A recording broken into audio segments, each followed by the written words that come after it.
Hello, dear viewers. My name is Farid Nouri, and I'm a immigration consultant in Germany. As you know, I've published many videos about the Ausbildungsduldung and the other types of Duldungs in Germany in this YouTube channel in the past.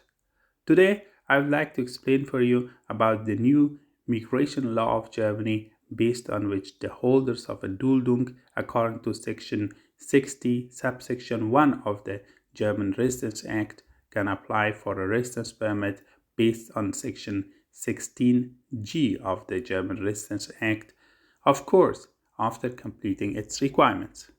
It is worth mentioning that the requirements to get this type of a residence permit are similar to the requirements of getting an Ausbildungsduldung. And as you know, the Ausbildungsduldung is issued according to Section 60c of the German Residence Act. However, the main difference between this type of a residence permit according to Section 16g of the German Residence Act and the Ausbildungsduldung is that in order to get this type of a residence permit, in addition to fulfilling its other requirements, the holder of a Duldung has to prove for his or her respective foreigners office or Ausländerbehörde that he can ensure his living expenses by himself.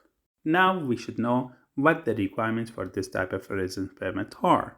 First, the holder of the Duldung either must have started his vocational training during his asylum procedure or must already have had his Duldung for 3 months. In addition, he must either have already made the contract with his employer for this vocational training or he has applied for the registration of his vocational training in its relative German authority. Second, there must not be any reasons for failures according to Section 60a of the German Residence Act. For example, his identity should be clear, his reason for living in Germany should not be getting money from social welfare office, he should not be involved in serious criminal activities in Germany, and so on. Third, the vocational training or Ausbildung must be a state-recognized vocational training or comparably regulated vocational training or must be an assistance or a helper vocational training in a field of work in which Germany has shortage of employees, such as in the field of nursing and so on. Fourth, the holder of the Duldung must be able to ensure his living expenses by himself.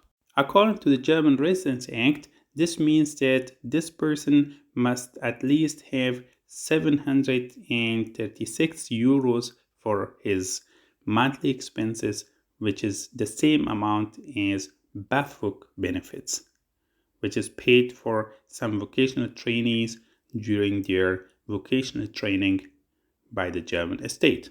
However, those who are doing their vocational training in the field of nursing and receive vocational training allowance or Berufsbildungsbeihilfe in addition to their salary are an exception. These benefits are harmless for them to get a residence permit according to the Section 16g of the German Residence Act.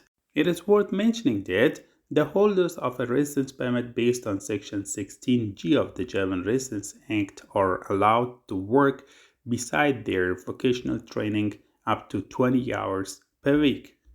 Fifth, the identification of the holder of the Duldung must already be clarified, or at least he must have taken all the possible measures to identify it. Sixth, measures terminating his residence in Germany must not have been initiated or are not imminent. It is worth mentioning that when a person applies for a vocational training or an Ausbildung, the vocational training also have some requirements. Based on the type of a vocational training this person is applying for, in some cases they ask for a B2 of German language certificate, or in some cases they also accept a B1 of German language certificate, or in some other cases they even accept a lower level. And based on the type of vocational training, most of the vocational trainings also ask for the school graduation certificate with its German translation and its German state recognized version. After the holder of the Duldung fulfills all the requirements for this type of a residence permit, he can apply for it in his respective foreigner's office or in his Ausländerbehörde and get it. If in his city or region the Landesamt or Landratsamt is doing the work of the foreigner's office, he can apply in one of these two offices for it and get it. And after finishing his vocational training, if he finds a work in the same field in which he has done his vocational training, or he finds a work based on this qualification, he can get a residence permit with a work permission for this work according to Section 19D of the German Residence Act for 2 years. After working for 2 years in this field, his residence permit will be extended and he will be then free to work in Germany in any field he wants and live in any city of Germany he wishes to. It is worth mentioning that the German Parliament wanted to delete the section of the German Residence Act about the Ausbildungsduldung as soon as the Section 16g of the German Residence Act about the residence permit based on vocational training comes into force. But later, they changed their decision. Now, the holder of a Duldung can decide to apply for an Ausbildungsduldung or for a residence permit based on vocational training. Especially those holders of a Duldung which cannot ensure their living expenses by themselves can apply for an Ausbildungsduldung and get it. In this part of the video, I would like to explain for you the differences between an Ausbildungsduldung and a residence permit based on a vocational training. First, in contrast to the holders of the Ausbildungsduldung, the holders of a residence permit according to Section 16g of the German Residence Act can travel abroad. Of course, they need a passport for it, and based on the regulations of the country they want to visit, they also might need a visa for it. Keep in mind that with this type of a residence permit, you are not allowed to work in a third country or in a European Union country without the permission of your respective foreigner's office. Second, the residence permit based on a vocational training facilitates the lifting of the restriction on your place of residence from your residence permit, and it becomes easier for you to get the permission from your respective foreigner's office to change your city or state in Germany. Third, in contrast to the Ausbildungsduldung, the period of having a residence permit according to Section 16g of the German Residence Act is being counted as a legal residence period and part of the 5 years which is needed to get a permanent residence permit in Germany.